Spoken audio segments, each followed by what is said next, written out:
Men Astanayeva Diloraman. Qo'shko'pa mahallasidan chiqqanman. O'zim atriyatman.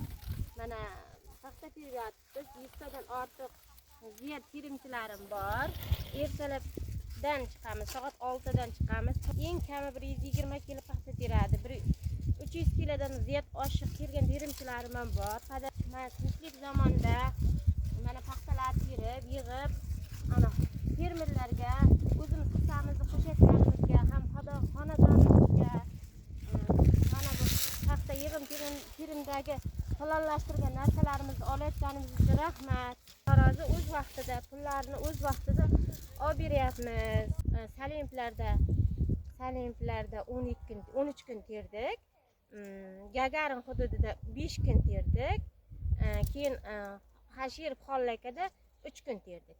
Hozir bu yerda ham 3 kunmi 4 kun tersak, bemalol o'zimizda o'ylagan planimizni ana bajara olamiz. 10 million, 15 million daromad bemalol uyga olib borib kirita olamiz.